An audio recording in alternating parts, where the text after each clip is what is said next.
the Oaks, a house in the country which I rented for the summer. As an author, I write tales of mystery and murder. But the things that happened in this house were far more fantastic than any story I've ever had published. I brought a staff of servants from my city apartment, and my maid Lizzie Allen, who had been with me nearly 20 years. Lizzie? Yes, Miss Cornelia. Is the car ready? It's out the door. Look, Miss Cornelia, them servants you brought from the apartment are talking about walking out on us. Really? Well, I know they don't like it here, but I didn't think it was that bad. Well, they've been hearing things about the killer that the police call the Bat and the murders that he committed here this past winter. Now people are saying that he's back again. Well, how can they be sure of that?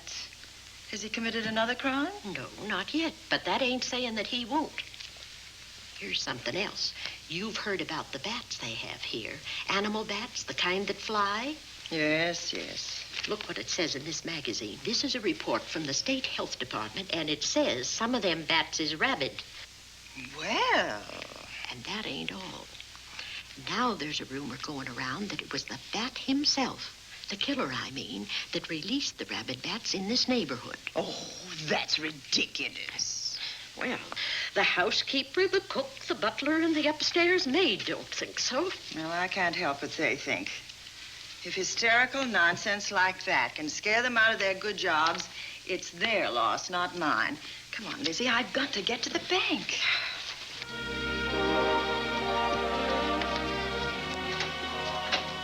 Drive directly to Zenith Bank, Warner.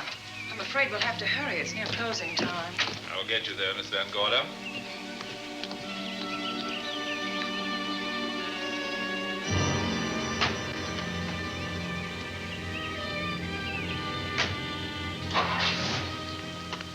Thanks again.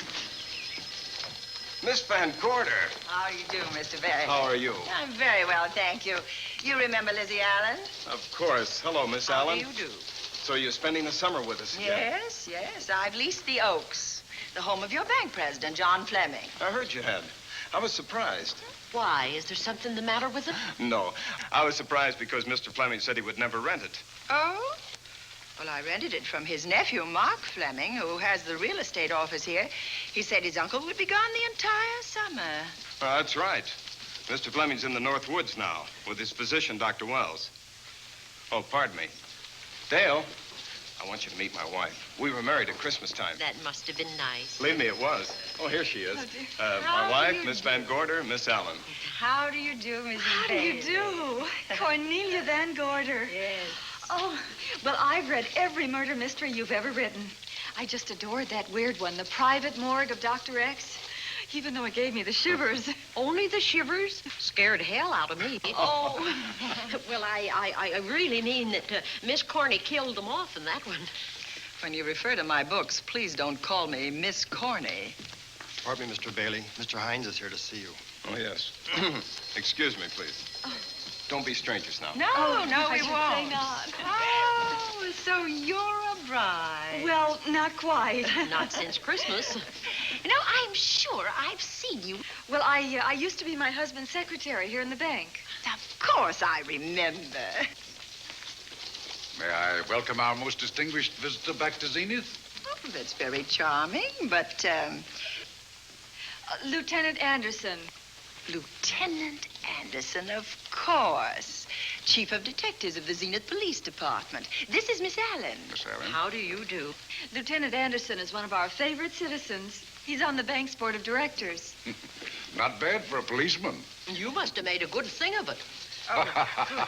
Well, I saved my money, if that's what you mean. It's near closing time, and I've got some business in the safe deposit vault. Please come and see me, Mrs. Bailey. Oh, I'd love to. And you, Lieutenant. Thank you. Goodbye. Goodbye. Nice to meet you. My, what a charming woman. She moved into the Oaks just the other day. That house is a proper setting for a writer of mysteries. Oh, it certainly is. Vic, what's the matter? Come in here, both of you.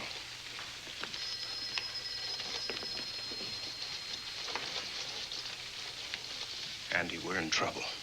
Wendell Hines came in to pick up $350,000 worth of bonds that we were holding as collateral for a loan. They were kept in our special vault. Mr. Fleming and I are the only officers of the bank who have access to that vault. So? The Hines bonds are gone. That's not all. Other negotiable securities are missing. From what I can gather, short of a careful check, the bank has been looted of over $1 million worth of securities.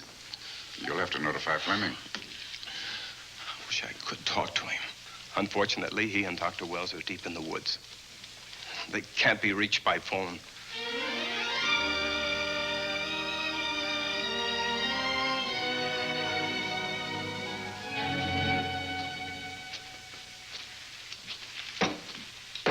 What is it?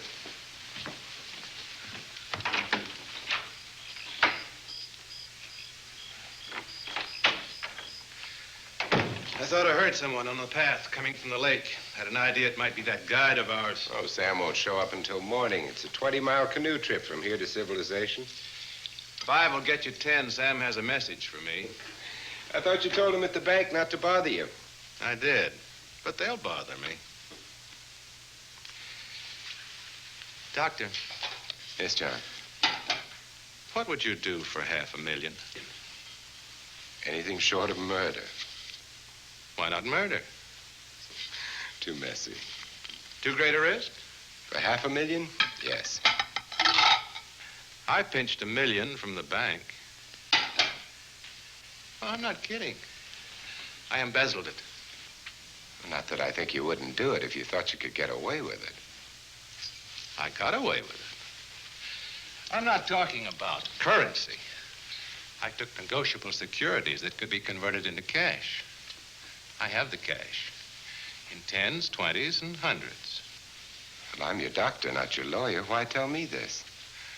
You'll find out why. Who's going to take the blame for the robbery? Bailey, the cashier. They'll never suspect me. I like Bailey. Well, so do I. I love the guy.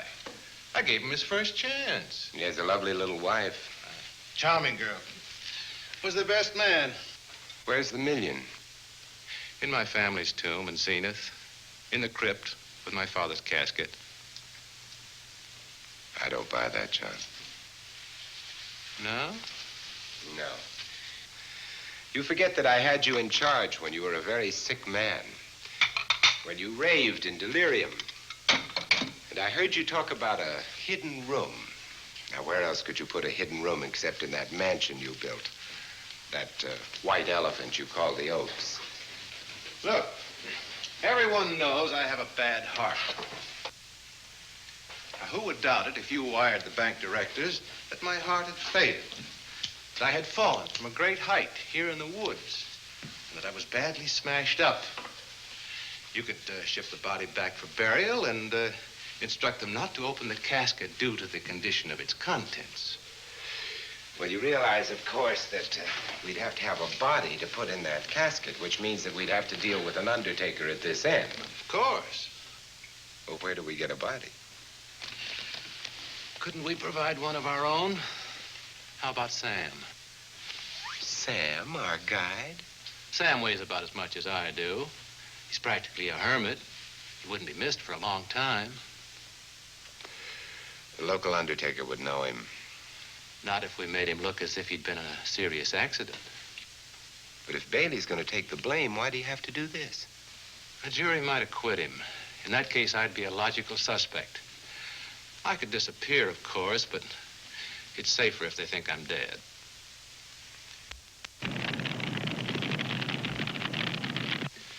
What if I don't go for this deal? In that case, it would be too bad. You mean you'd kill me? What else could I do? Now that I've told you about the $1 million, I'd say you were shot in a hunting accident. Now, look, Doctor, if you can find another body instead of Sam's, it's all right with me. There's $500,000 in it for you. I'll do my best. I smell smoke. So do I. What's that noise?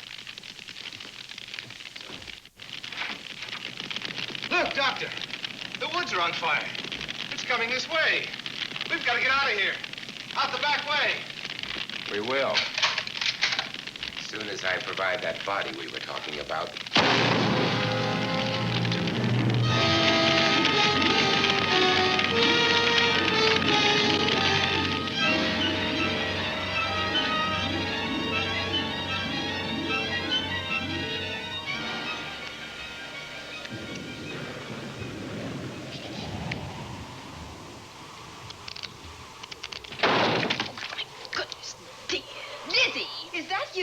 Yes, Miss Cornelia.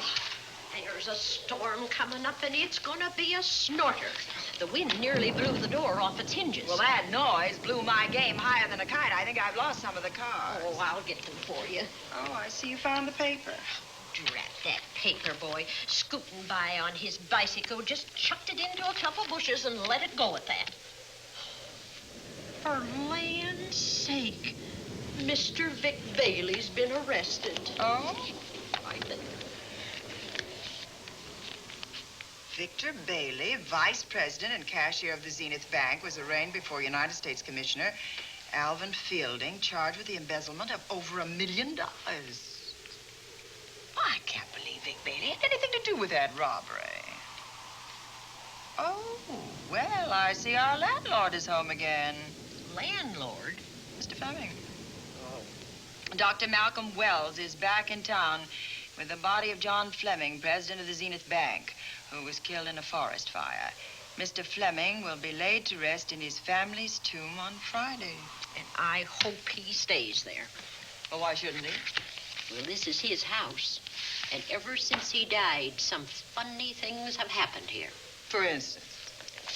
The housekeeper, the cook, and the butler said that they heard strange noises at night. And the upstairs maid swore that she met a man without a face coming up the back stairs. Oh, so that's why they quit and left me to run this place without a staff. They didn't tell you, Miss Corney, but the truth is they were scared to stay. But you're still here, Lizzie. Haven't you seen anything? No. No, and even if I had, I ain't afraid of ghosts. They're afraid of me.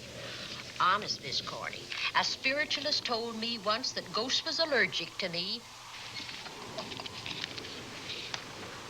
But this Bat feller they keep talking about in the paper, I guess he'd be different. No, I don't think you'd have the same effect on him. Oh, dear.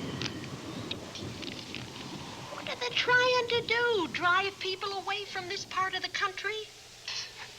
Why, what does it say about the bat? His specialty seems to be killing women. My goodness, 2 of them in one night.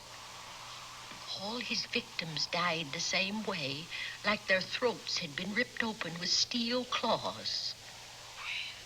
That's a charming little caper. I'll have to try it sometime. In a book.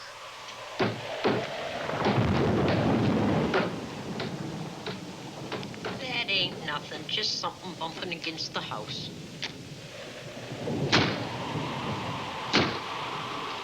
That's just the wind banging a door. Pay no attention to it.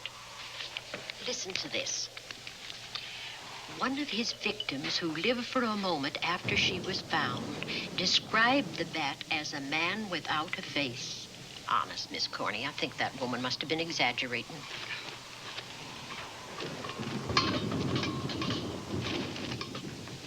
That's just that heavy tapestry at the top of the stairs. I know. I've heard it before on a windy night. But that sounds as if there was someone on the stairs. I know there isn't. At least there shouldn't be. There ain't. Them's just the noises you hear in any old house on a windy night. It says here that the bat never leaves no fingerprints. That's understandable. Having no face, he probably has no fingers either. Lizzie!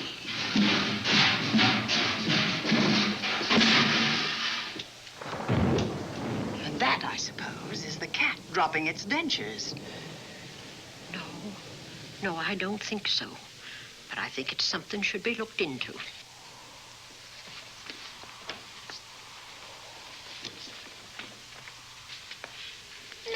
shucked him down here? The wind, I hope. There must be a window open up there. No, Lizzie. Let him lay. Let him sleep it off. I hope the power lines don't go down, put the lights out. Now, we'll check the windows in the living room and draw the curtains, and then we'll go to bed. Yes, ma'am.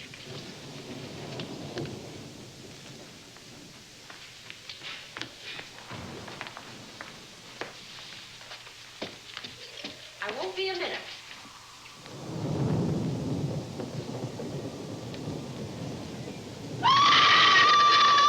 Gordy! Oh! What's that? Oh, I went to get the paper. I turned the latch off. I forgot to turn it on again. He's out there. He was coming in. He might have got you. Oh, but he didn't, and he's still out there, thanks to you. Now, you hurry now, and we'll call the police. No, I won't leave you, Miss Corny. Are you okay? Yes, ma'am, I'm okay. Okay.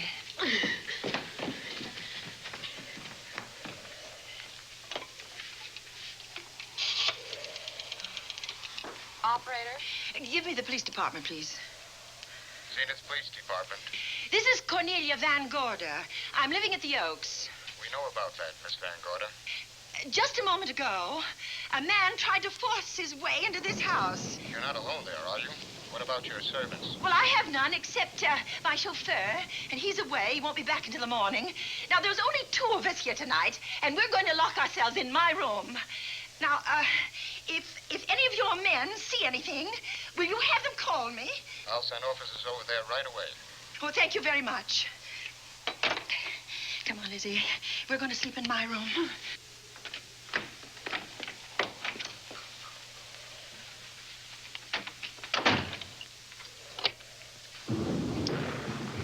Well, nothing can get at us in this room now, I think.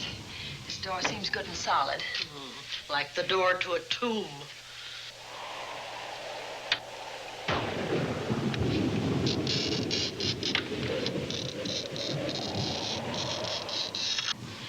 I think that couch will be comfortable. There's some extra bedding, you know. Yes, ma'am. Closet. Let's see now.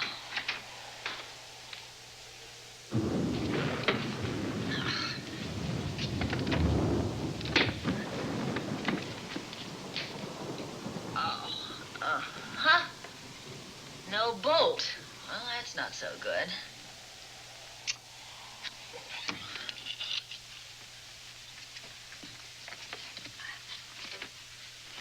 What's that for? That, my good woman, is a booby trap. If anybody tries to open this transom, this will be knocked off, and we'll hear it fall.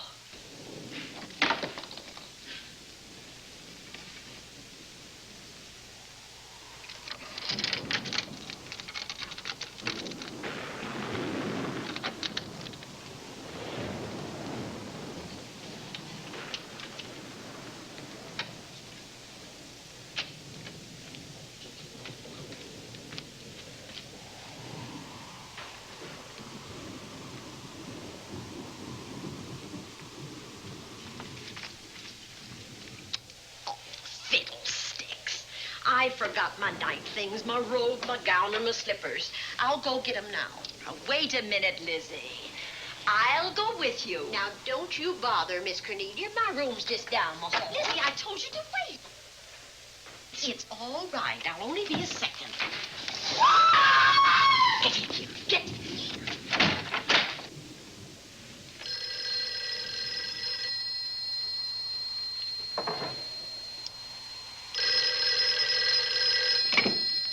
Yes? Miss Van Gorder? Yes? Zenith Police Department.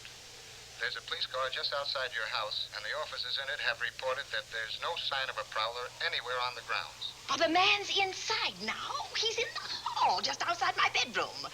Have your men break through the kitchen door and search this place from top to bottom. Okay, Miss Van Gorder. Sit tight. I will. I have a gun, and I know how to use it.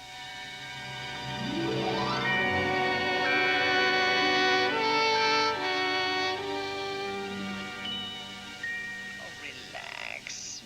relax, Lizzie. The police did a good job. They couldn't find anybody in here. But we both saw him, Miss Cornelia. All right, so he got away. But there are men on guard outside, so just try and get some rest. There's nothing can get at us here.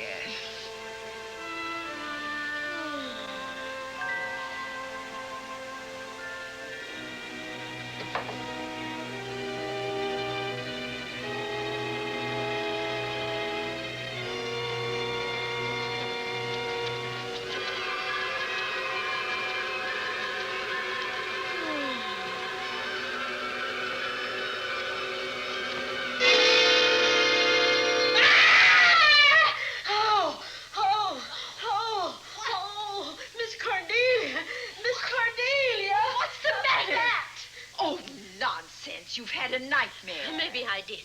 But there was a bat in it, and it bit me. It flew in that closet. Oh, good gracious, Lizzie, you're right. Oh.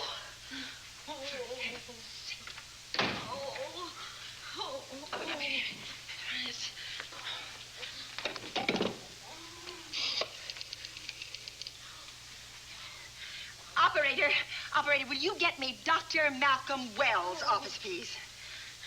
No, I don't know his number, and I have no phone book up here, but this is an emergency. Will you connect me with his office, please? Oh, dear, I'm going to get the rabies. Hello? Hello? Dr. Wells' office? This is a call service. Dr. Wells is out at the moment, but if you'll give me your name and number, I'll try to locate him. Well, this is Miss Van Gorder of the Oaks. My maid has just been bitten by a bat that may be rabid, and she must have treatment as soon as possible. And I was told that Dr. Wells was the nearest physician. I'll try to find him for you, and if I can't, I'll send you another doctor. Oh, well, thank you very much. Oh, he's out on a case. Oh, I hope it's not a delivery. A baby, I mean. They can be terribly complicated. It never bothered me none. Oh, Lizzie, you never had a baby. Of course I didn't. That's why they never bothered me. Oh, does it hurt, huh? Little.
Dr. Wells?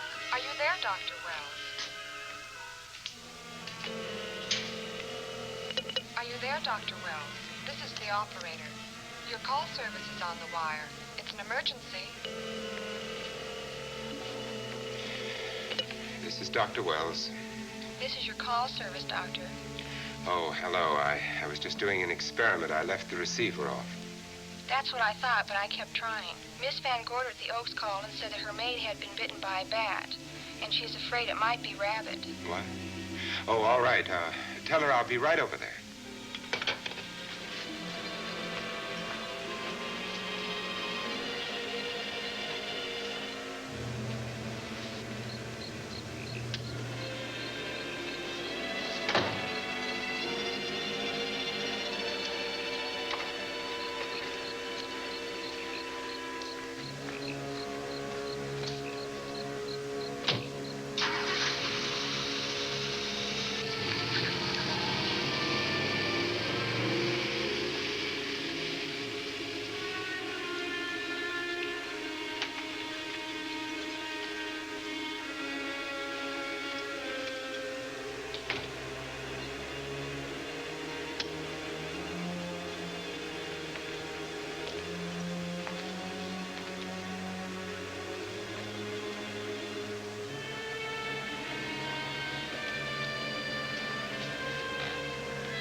there? Dr. Wells. Come in. Good evening.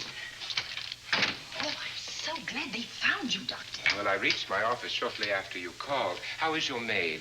Is she in any pain? No, she doesn't seem to be. Did the bat get away? No, I believe it's still in my bedroom. Oh, good. I'll want to examine it. There you go, Miss Allen. Now you feel better? Doctor, have I got the rabies? Well, I can tell you better after I've examined the bat's brain under a microscope. That thing's got a brain? Oh, you'd be surprised. Where is it? I think the little darling is in that closet. Oh. You know, it's a pity you leased this house, Miss Van Gorder. Why a pity? Well, my dear lady, I don't want to alarm you, but... Oh, well, after tonight, nothing can alarm me. Yes, I understand. It must have been terrifying. So many unexplainable things have happened here. There's something about the place. Your servants must have sensed it when they walked out on you. An apprehension of disaster. Well, let's see. Aha! Yes. There he is. All right, now, take it easy. Nobody's going to hurt you. Quiet now. Quiet. And he looks quite normal. Doesn't seem to be sick at all. Oh, ain't that nice? I've been worried about him. Well, you should be. From his appearance, I'd say that he doesn't have any infection. In which case, you've had a narrow escape. Now, you take one of those tablets I left for you, and I'll guarantee you a good night. And I'll drop in on you tomorrow. Oh, thanks for everything, Doctor. Now, don't worry, I can find my way out. Oh, I know you can, but do let me help you. Oh, don't forget that once I'm gone, you'll have to climb those stairs alone. Oh, I'm all right. I'm armed now. Can you shoot one of those things without shutting your eyes? Oh, Doctor, there are guns in every book I've ever written. I don't write about things I'm unfamiliar with. Lock the door, Lizzie. Good night. Yes, ma'am. Good night, Doctor. Accident? No, the wind blew him down. Oh. I think. Did you know that young Mark Fleming leased you this house without notifying his uncle? No, I didn't. Well, it doesn't matter now. John Fleming is dead and Mark's his heir. But if John were alive, he would warn you to leave here, Miss Van Gorder. Really? Yes. It's been a tragic place for anyone who ever lived in it. Well, good night. Good night, Doctor. Who's out there? Nobody you need worry about, Doctor. Oh, it's Andy. That's right. Oh, good evening, Miss Van Gorder. Good evening, Lieutenant. Somebody sick here? My maid was bitten by a bat. Oh? A rabid bat? Well, I'll know for sure when I get to my lab. I caught the bat. It happened indoors? In my bedroom, yes. How'd it get in? Well, there are many ways a bat could get in a house. You ought to know. I spotted this hole in the window the minute I got here. Why? That's where the two-legged bat got your door open. Miss Van Gorder told me that she phoned headquarters at Zenith. Yes, I phoned twice. The second time was after the prowler got in the house. Weren't you at headquarters, Andy? No, but they contacted me. An officer came and searched the house from top to bottom, but they couldn't find the bat. You better have this window fixed tomorrow. Oh, yes, I certainly shall. Yes, and I'd better be going. I'm due in surgery at 8 o'clock in the morning. Good night. Good night, Doctor. There will be a man patrolling the grounds all night, Miss Van Oh, Gorder. thank you. And nobody inside, Andy? Why should there be? Well, how do you know but what the bat is hiding somewhere in the house? I'm quite sure he isn't in the house, Doctor. Not now. Good night. Good night.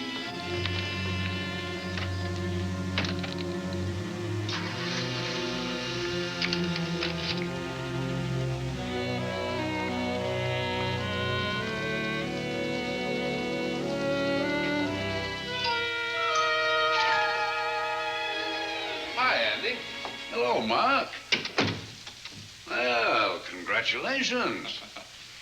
Real estate business must be picking up. New office, new furniture. New deal. How do you like it? Looks expensive.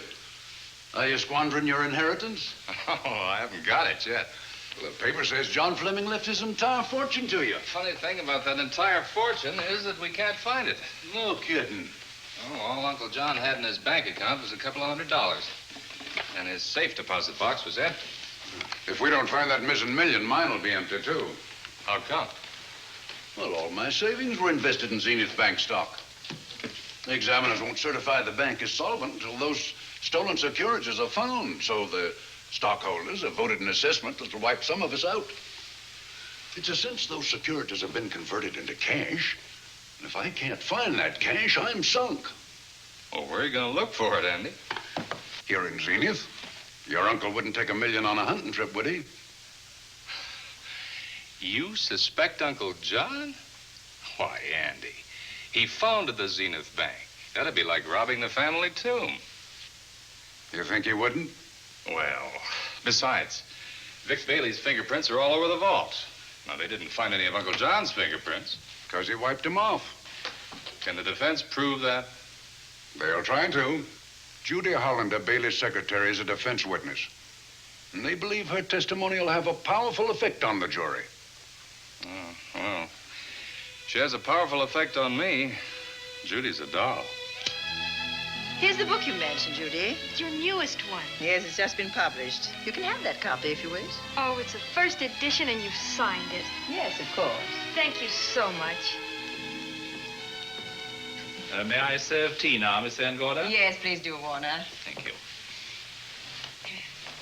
Well, I see you've engaged new servants. Yes, of course. Well, how did you persuade them to live in this house? Well, Jane Patterson, my new housekeeper, knows this house better than you do, Doctor. Oh? She worked for John Fleming. And Warner was my chauffeur. A chauffeur turned butler? Yes, it's incredible. He can play any part at a moment's notice. Did you get a plumber, Warner? No, we can't get a plumber for 3 days, madam. What about that leaking pipe? The basement will be flooded in 3 days. Well, the pipe is no longer leaking. You mean it's dried up of its own accord? No, not quite. I packed the elbow where the water was coming out. Packed the elbow? Oh, where did you learn how to do that? Well, into each life, a little rain must fall, and a careful man learns to keep himself dry. Now, is there anything else that you require, Miss Van Gorder? No, not at the moment, Warner. Thank you, madam. Now, there's a character. How long did you say that he worked for you as chauffeur? About 3 months. Well, I hope he doesn't have a police record. My dear Dale, it may interest you to know that the last night of his life, John Fleming told me that he loved your husband like a son. If Fleming were alive today, he would be fighting to prove Vic's innocence. Could Mr. Fleming prove his own innocence? Miss Van Gorder, can there be any doubt about it? There will be when Miss Hollander testifies at Vic's trial. Oh? You know something that we haven't heard yet, Judy? Something I saw with my own eyes. She's not permitted to say what it was. My dear girl, I wouldn't think of asking her. But let's assume for a moment that Fleming did steal the $1 million. Now, what would he do about it? Where is it? Hidden someplace where he could lay his hands on it without getting caught in the act. Now, if I was writing this, instead of living in the middle of it, I'd hide it right here in this spooky old house. Under a loose floorboard or up a chimney? If Mr. Fleming had the nerve to steal $1 million, he'd make his plans well in advance. I'd say he'd prepare a place to hide it. Possibly when this house was being built. Now, I rented this place from Mark Fleming, his nephew. I wonder if he'd have the floor plans. I'll ask him. Yes. Lizzie, will you bring Mrs. Bailey the phone? Oh, you ask him now. His number is Summit 7537. Oh, thank you, Lizzie. Summit 7537. Not bad, eh, Andy? That means new business. Now, you see, somebody wants to buy a house. Mark Fleming speaking. Oh, hello, Dale. Well, hang on a minute, honey, while I see if I have him. It's Dale Bailey, all excited. Miss Van Gorder wants to know if I have the floor plans of the Oaks. Now, what would she want with the floor plans? Well, she suggested to me that your uncle might have hidden the bank loot there. Are the plans here? Somewhere in the house itself. Wait a minute, there is a place where Uncle Johnny might have kept those blueprints. What place? Well, I heard him talk about it a good many years ago. I can't be sure of the exact location. Anyway, I don't think the old boy had the guts to steal $1 million. But if I find those plans, I'll let you know, Andy. Hello, Dale. Look, honey, I haven't seen those plans since I was a kid, but I'll come over tonight and maybe we can find them. Thank you, Mark. We'll expect you. He seems to think they're here in the house somewhere. He's coming over tonight. Well, that's good. Dale and Judy are my house guests for the weekend. Would you like to have dinner with us tonight? Oh, no, thank you. I couldn't. I still have a few calls to make. You know, if Judy's testimony is going to clear Vic Bailey and implicate John Fleming, others may get the idea that there's buried treasure in this house. Don't even mention your testimony until you're actually on the stand. Oh, I won't. That's a smart girl, Judy, and a very lovely girl. Well, good afternoon, ladies. Goodbye, Doctor. Dr. Will. Come on, girls, let's go.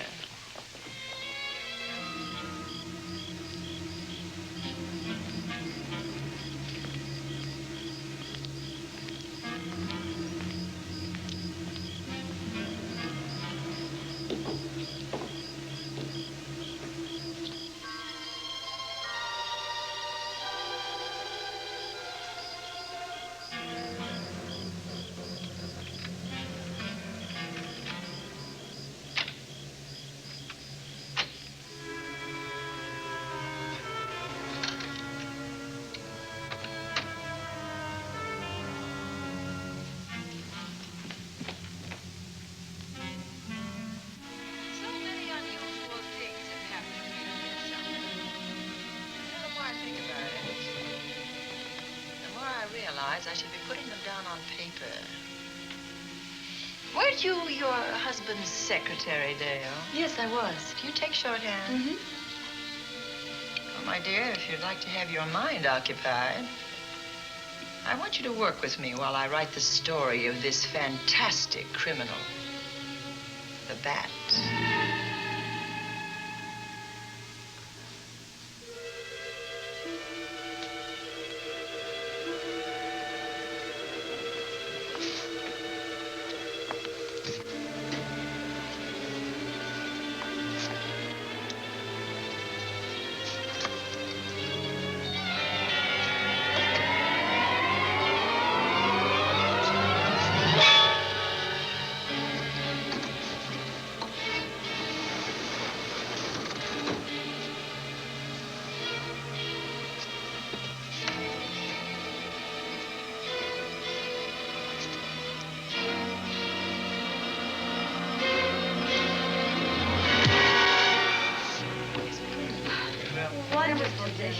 Thank you.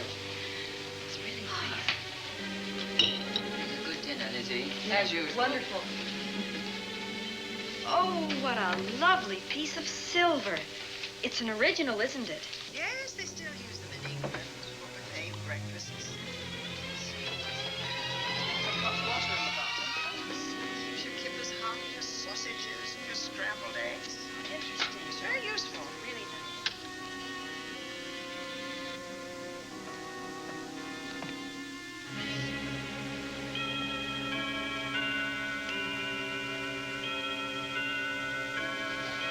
Clock hasn't struck the hour in the last 10 years, if I'm to believe what Mark Fleming told me. Why is it angled away from the wall like that? I don't know. Somebody must have moved it. Lizzie, very likely when she was dusting. Wait a minute. Did you know there's a door in this paneling? No, I didn't. Oh, my gracious, so there is. Maybe it opens to a secret passage. Oh, certainly to a secret something. Exciting. Who knows, girls? We'll be about to stumble on that missing million. Oh, this is panel. There's a panel. There must be some gimmick to it. There always is. Yes, it moves. It moves. It moves. Oh.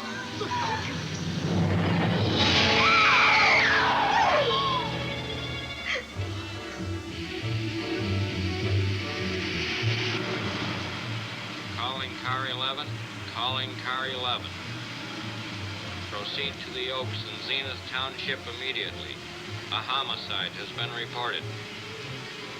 Okay. proceeding to the Oaks. Notify the county coroner, Dr. Wells. Tell him to come to the Oaks at once.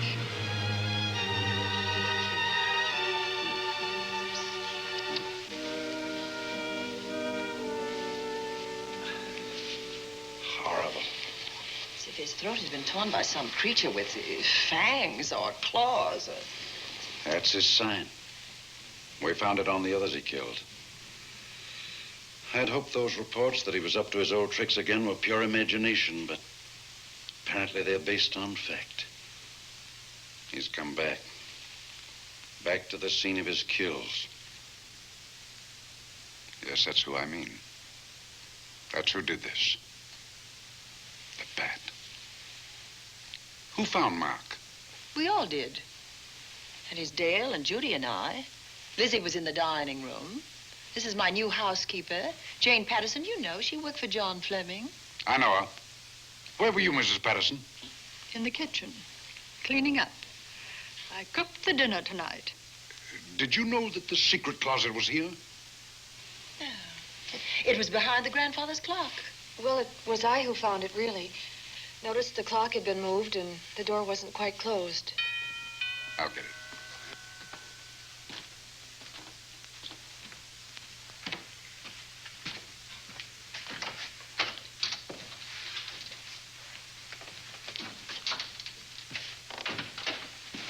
Who is it?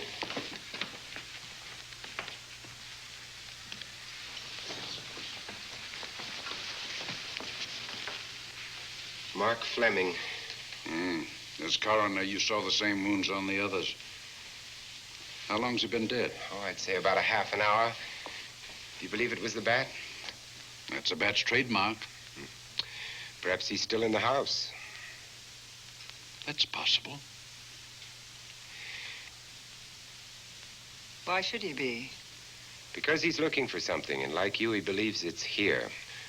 And he's a persistent killer. I would advise you to get out of this house as quickly as possible, notwithstanding our expert police protection. Have you called the morgue? They're on their way here. Oh, good. I want to examine the body before they get here.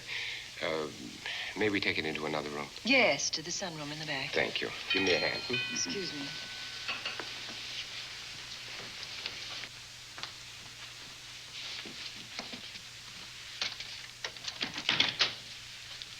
Oh, Warner, where have you been? Well, madam, has been an accident? There's been a murder. Mark Fleming, the young man from whom I leased this place, was killed here tonight. They know who did it? Well, they believe it was the bat. I'm sorry I had to use the front door, Miss Van Gorder, but I forgot my keys, and when I rang the bell at the kitchen door, there was no response. Oh, this is Warner, Lieutenant. He's my butler. He was my chauffeur. Why'd you promote him? But it's very difficult to find a butler. They don't like service in the country. Have you been a butler before? I've served in many capacities, sir, but this was my night off, and I forgot my keys. I heard that part. What time did you leave the house tonight? Oh, about 6:30. I had dinner at Wiley's Roadhouse. Can you prove where you spent the rest of the evening? I can try. Try hard.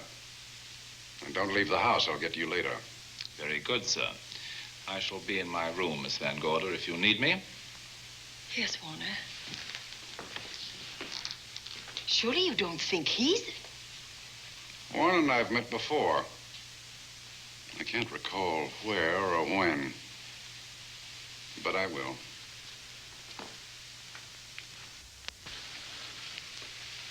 There'll be a crew here shortly from headquarters, dusting for fingerprints, taking photographs. But in the meantime, Mrs. Patterson, you aren't leaving the house tonight, are you? No, Lieutenant. Don't. I'll talk to you in the morning. Good night. Good night, sir. Good night, Miss Van Gorder. Dale, I was with Mark Fleming this afternoon when you talked to him about the floor plans of this house. I heard him tell you he was coming here tonight. Dale called him at my request. She told me he was coming. Who else heard her tell you that? Judy, Lizzie. And that nice Dr. Wells. Dr. Wells. There are few killers who kill for the fun of it. The bat very likely is a mental case, and I'm convinced that his crimes are motivated by his mania for personal gain. There's $1 million at large, And he's going to keep on hunting for it until he lays his hands on it. Now, these young ladies are staying here tonight? Yes, they're my house guests. Well, when my crew arrives, we'll be busy for a while, so I'd suggest that we go to our rooms? That's a very good idea. Come on, girls. What about a police guard for this house tonight, Lieutenant? You've got one. I'm going to cover this place tonight from the attic to the basement. If the bat makes another call, I'll have a little surprise for him. Who is he? Have you any idea?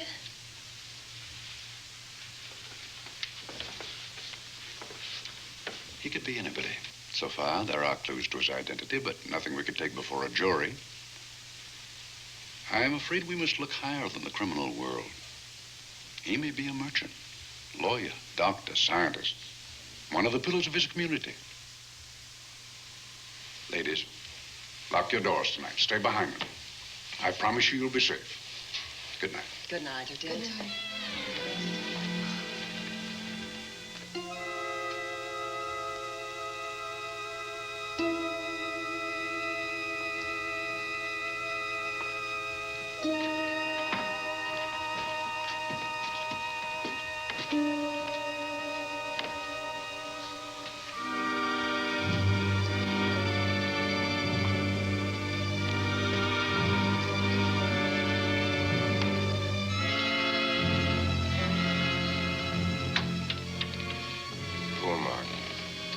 It's a pity.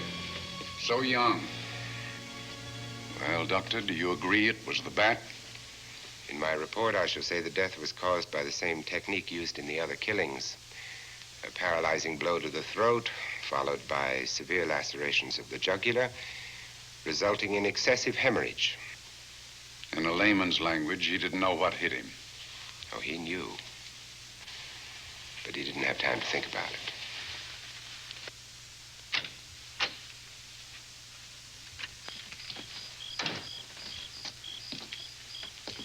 Staying here tonight, Andy? Well, until I check the doors and windows, but I'll be back bright and early in the morning. Neither snow, nor rain, nor heat, nor gloom of night stays these couriers from the swift completion of their appointed rounds. A lot of people are due for a shock when I close this case. Yes, I'm sure they are. Good night, Andy. Don't get hurt. Good night, Doctor.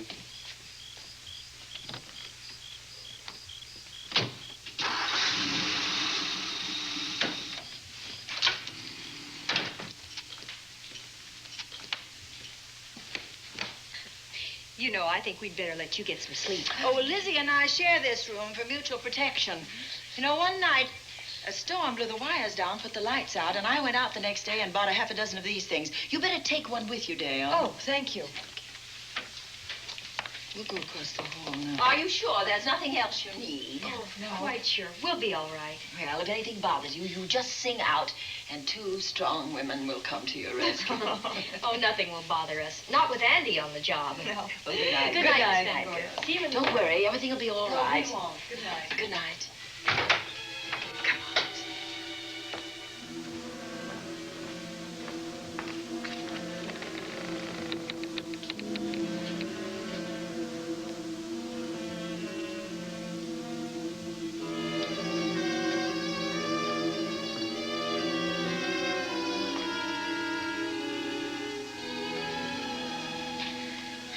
I don't think I'll sleep tonight. Me neither. All I can see is poor Mark Fleming staring at us. I thought that when people died, their eyes closed, as in sleep. Don't think about it. I'll bet you're thinking about it. No, I was thinking of my poor husband sleeping in jail tonight. Oh, Judy, I love him so much.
What's that noise?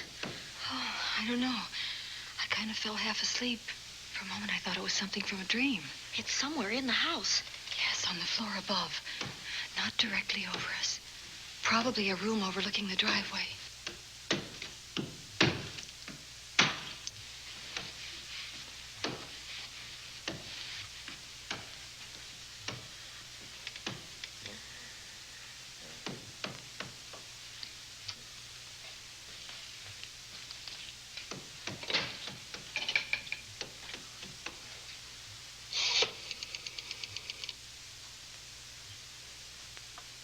Should we call Miss Van Gorder?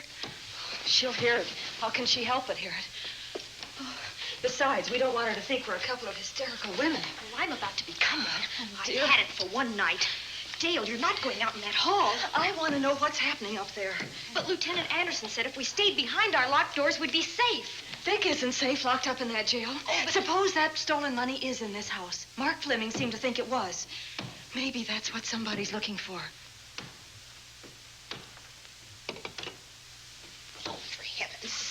Don't you hear that awful noise up there? Now, Lizzie, you've just got to stay awake. The house phone and the outside phone wires have been cut, and we can't get help. Where's that policeman? Oh, I don't know. Something must have happened to him. Now, go on, get on your robe.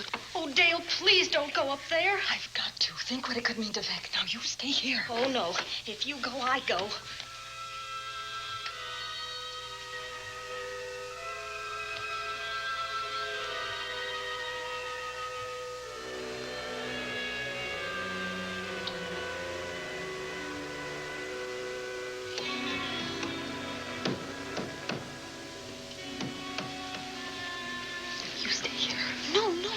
Go up there alone. You wait here. I'm going to see what it is. Oh, please let me go with you, Judy, Dale. will you warn me if anyone comes? I'll only be a moment. Now, wait.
Give her to me. I'll look after her.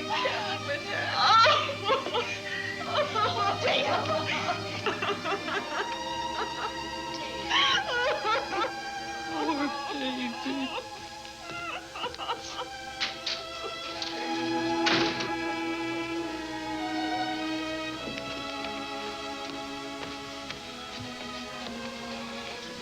Judy.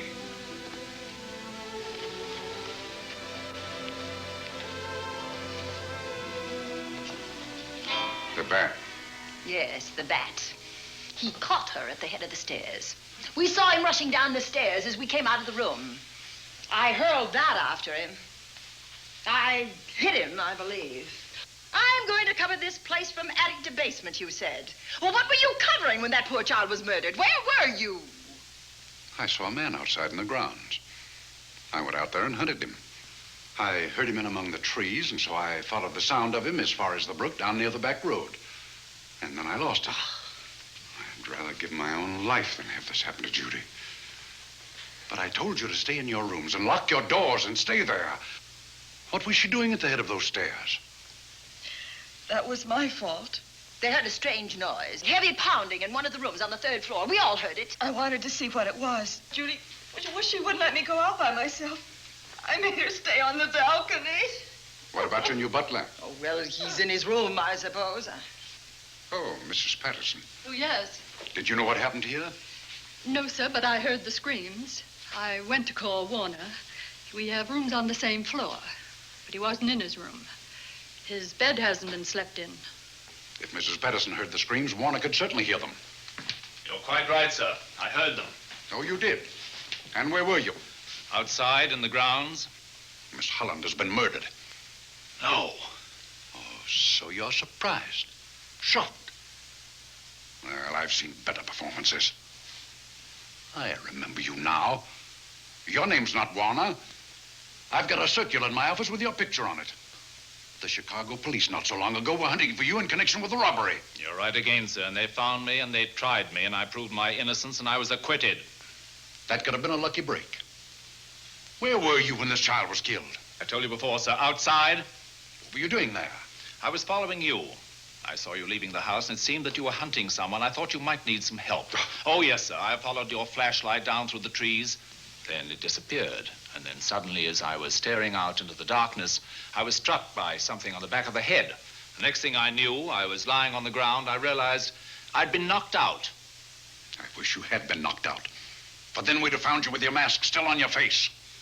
You were hit here in this house with this poker as you were rushing down those stairs after that child was killed. Oh, no, sir. You can't pin this on me. I'm not the bat. I've never killed. I couldn't kill. I won't take the rap for this.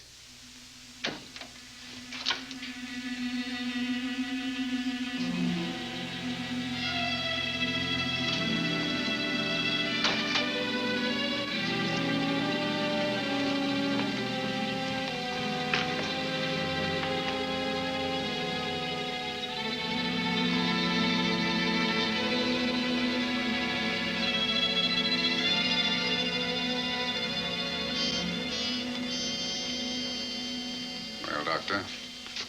We have another case for the county coroner. You see, the bat came back. Why did you come back, Doctor? Well, I had an accident about a mile down the road. The right rear wheel of my car came off and I plunged into the ditch. This was the nearest house, so I came here to call for help. I thought I'd find you around, Andy. Physician, heal thyself. You must have been hit by something on the back of your head. I told you I had an accident. So you did, Doctor. So you did. I could be wrong. But maybe I'm not. We shall see. All right, dear, let's start a new chapter. For days, the murders held the headlines. Lieutenant Anderson grilled us and ransacked the house from top to bottom. Warner was not placed under arrest, but his every move was watched.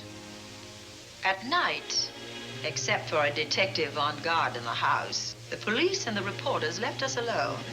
And on one of those nights, without telling Lizzie or anyone else, I pursued a secret investigation of my own.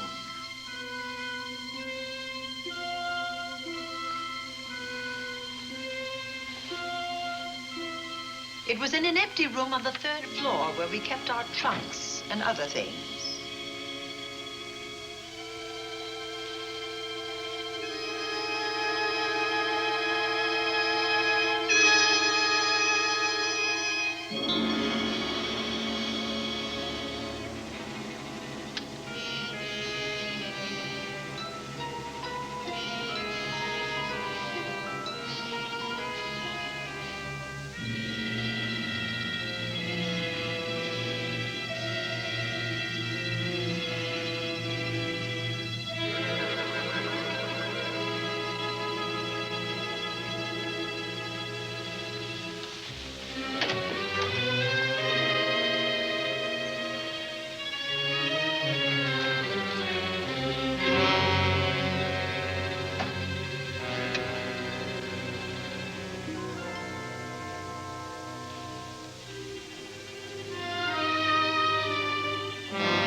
Put him up, Pat.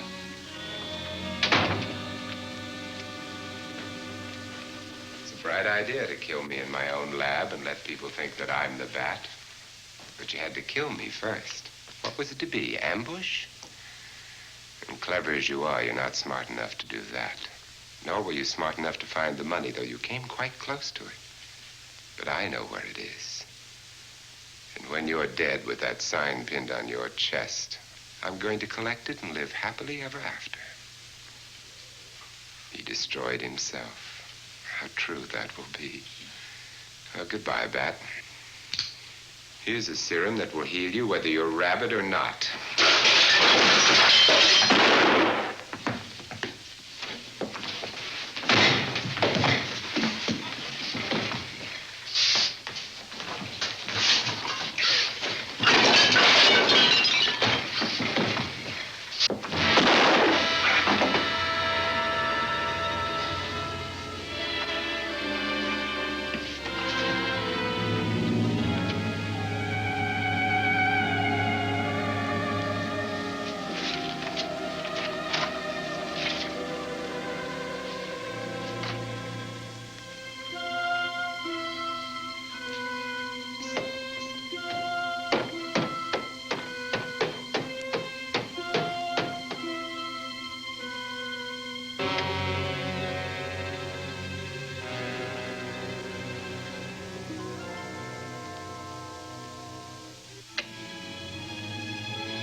Something's wrong.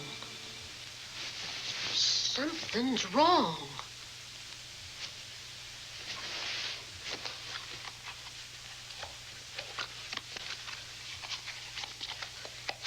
Miss Cornelia.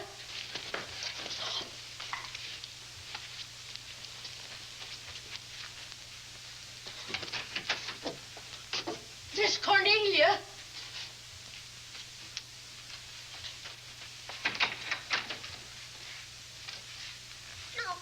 Where would she be going at this time of night?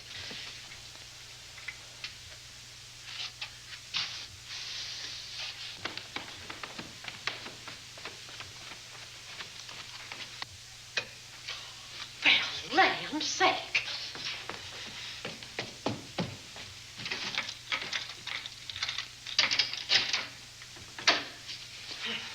I never.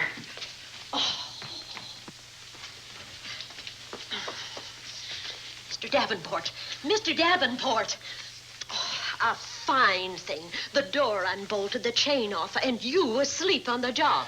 Wait till Lieutenant Anderson hears about this. Come on, wake up. What's the matter with you? I don't know. My head hurts. My whole body's numb. Here, take a sip of this. Try to snap out of it. I'll be back in a minute.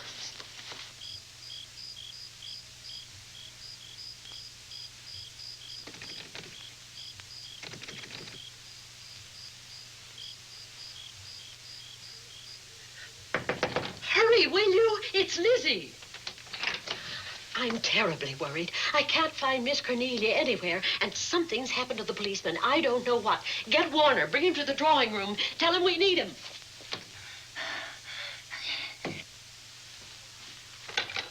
Are you all right now? Yeah, I'll be all right in a minute.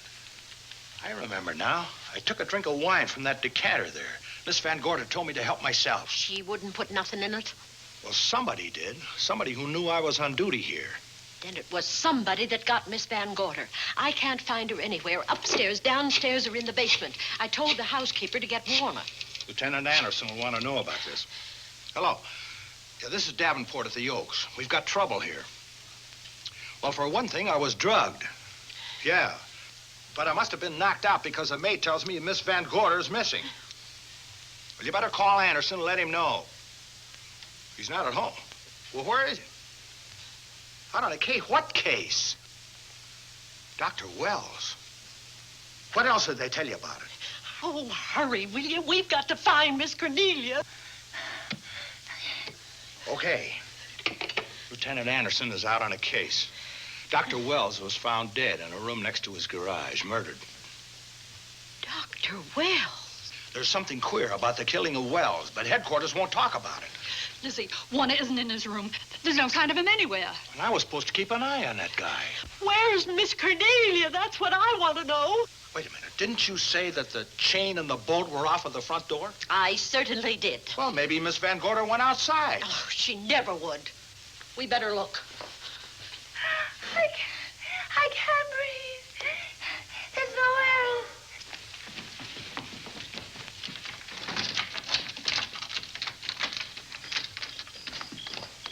Miss Cornelia. Oh, Miss Van Miss Gorder. Cornelia. Miss Cornelia. Miss Van Gorder. Look. There's a light in that room on the 3rd floor. Were you up there tonight? Well, of course I was, but I turned the lights out before I came downstairs. Then Miss Cornelia might have turned them on again. That's where we're going to look first. Come on.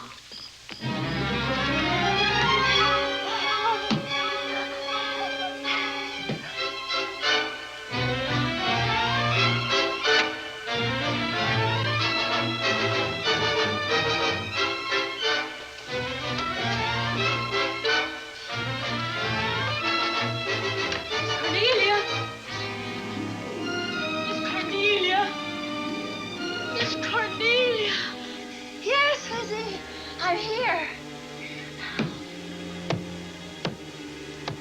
Right here. Come to the mantelpiece. Here we are, Miss Van Gorder. What do we do now? Over the mantel, there are 5 panels.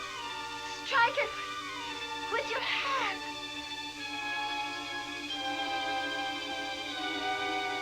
Which panel did you say, Miss Van Gorder? Oh, I just can't. Miss Van Gorder, which panel? We couldn't hear you. She said strike it. What difference does it make which panel? Strike them all. Look.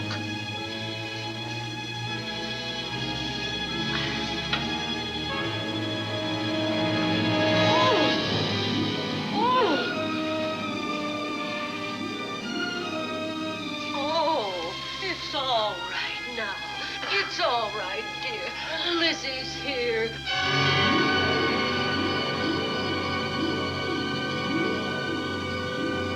Feeling better? Yes, much better. We'll take you to your room. Oh, no, you won't. I'm going to stay right here. I'm quite all right. Oh, how blessed it is to breathe without an effort. You know, no one knows how sweet the air can taste until someone shuts it off for a moment. That room is just like a box. When the mantelpiece closed, it seemed like all the air was drawn out of it. Look, there it goes again. Let it close. I can open it from in here. There's a control panel behind this blueprint. Electric motor under the trap door here. Once the door is open, you can keep it that way. I believe that the fireplace in this other room opens the same way. And it does. I tried to find this, but I couldn't find it. Yeah, it's back of this blueprint here. Well, it's quite a setup. Too bad we can't open that safe in the same way. Take an expert to crack this box or a shot of nitro. Oh, maybe that's what the bat had in mind. Could be. Seems he's on the prowl tonight. Miss Van Gorder, Warner has disappeared. And Dr. Wells has been murdered. Dr. Wells? Lieutenant Anderson's on that case right now. Well, does he know what happened here tonight? They got word to him. He'll be here any minute.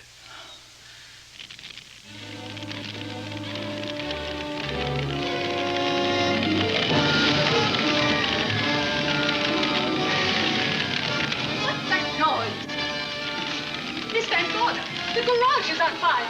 Scott, look at that. Lizzie, put that light out in the other room. Now, where are you going?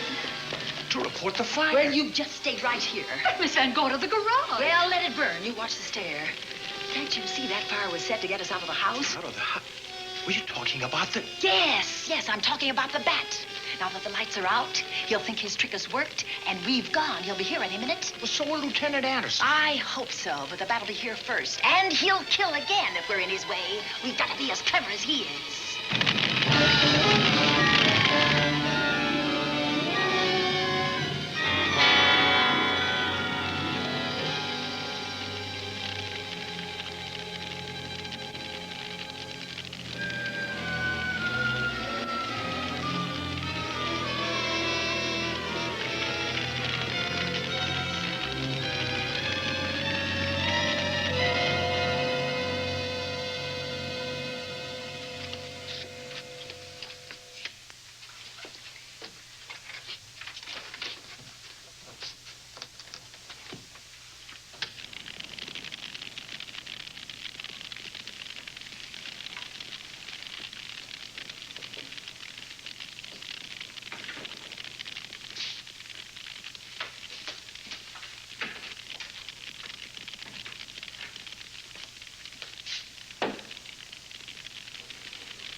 But you'll be safer downstairs. I'll take care of you. Well, the others can go, but I'm going to stay right here.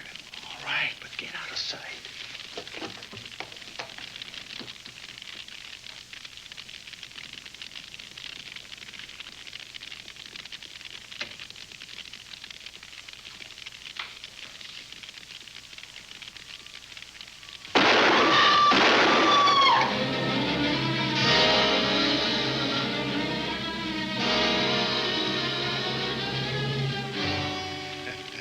Let's face it, ladies, and get it over with.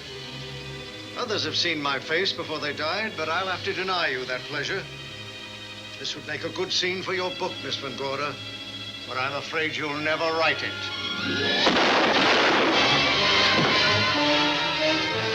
That is Warner. I couldn't tell. You misjudged me, Miss Ellen. Warner! I don't like being a murder suspect, Miss Van Gorder. I was headed for a plane, but halfway to the airport, I changed my mind and came back. I'm glad that I did.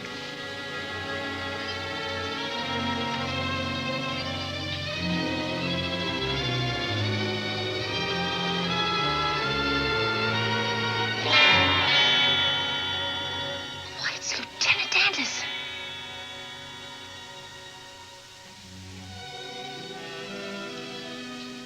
Yes, it was Anderson. He discovered the secret of the hidden room and was waiting to get into it and open up the safe. We found the money in it, a little over $1 million in tens and twenties and hundreds. Good old Andy. With all his ill-gotten gains invested in bank stock. It's rather a clever way to hide stolen money. In the open, as it were, and so respectable. But don't try it.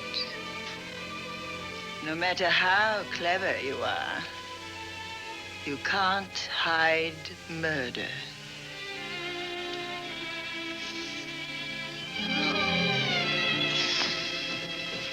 Well, that's it, Dale. That's the end.